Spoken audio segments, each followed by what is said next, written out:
दोस्तों, India is a land full of wonders. यहाँ कई man made and natural wonders मौजूद हैं जो कभी लोगों को फ्राइटनिंग करने तो कभी कभी सरप्राइज करने में सफल रहे हैं।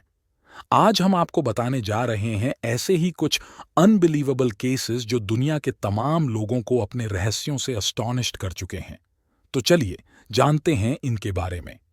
वीरभद्र मंदिर विजयनगर साम्राज्य के आर्किटेक्चरल स्टाइल का एक शानदार नमूना है और इसमें स्थित विशाल नंदी मूर्ति, फ्रेस्को पेंटिंग्स एंड कार्विंग्स जैसे अट्रैक्टिव फीचर्स के अलावा इसके हैंगिंग पिलर्स क्यूरियोसिटी उत्पन्न करते हैं। कुल मिलाकर मंदिर में 70 पिलर्स हैं। हालांकि दूसरों के विपरीत उनमें से एक जमीन के संपर्क में नहीं आता है। ऐसा माना जाता है कि पिलर के आशीर्वाद के लिए नीचे कुछ स्लाइड करके आशीर्वाद प्राप्त किया जा सकता है।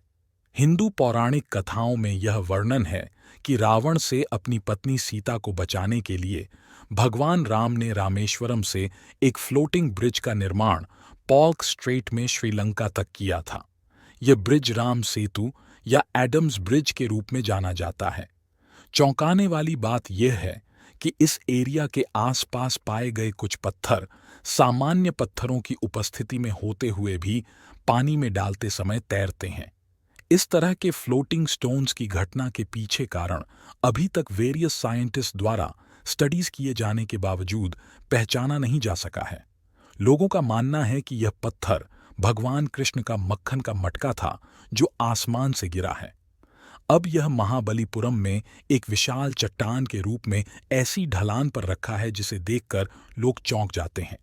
दरअसल यह पत्थर एक तीव्र ढलान के किनारे पर रखा है। देखने पर लगता है कि यह पत्थर कभी भी लुढ़क सकता है। यह चट्टान लगभग 20 फीट ऊंची होने का अनुमान है। इसे देखने टूरिस्ट दूर दूर से आते हैं। विजिटर्स यह देखकर सरप्राइज रह जाते हैं कि इतनी विशाल चट्टान आखिर किस तरह ढलान पर स्थिर रह सकती है।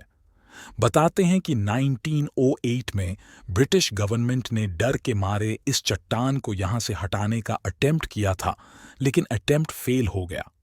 यह चट्टान आज भी ऐसे ही रखी है। कोई नहीं जान पाया है कि आखिर इस कोण पर यह पत्थर कैसे स्थिर है। पूर्वोत्तर में असम के जातिंगा गांव में मॉनसून बीत जाने के बाद एक ऐसा कवर बनता है कि सिचुएशन फॉग पड़ने के समान हो जाती है और इसी समय गांव एक अजीब घटना का साक्षी बनता है। दरअसल यहां के स्थानीय और प्रवासी पक्षियों में एक अजीब बिहेवियरल चेंज देखने को मिलता है।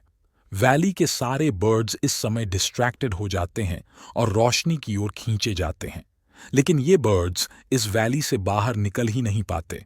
थक हार कर फिर ये जमीन पर उतर जाते हैं। अजीब बात यह है कि ये बर्ड्स फिर से उड़ान भरने की कोशिश नहीं करते।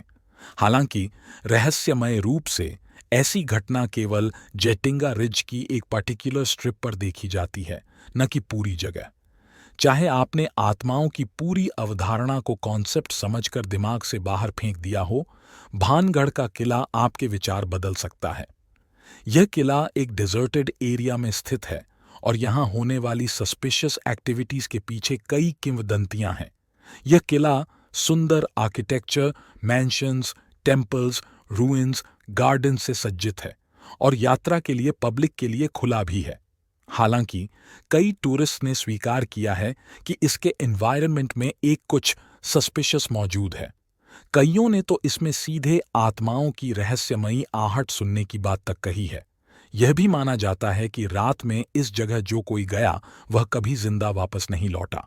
यहाँ पर the archaeological survey of India ने वार्निंग बोर्ड भी लगाया है जिस पर लिखा है कि सूर्यास्त के बाद और सूर्योदय से पहले भानगढ़ किले में जाना प्रोहिबिटेड है।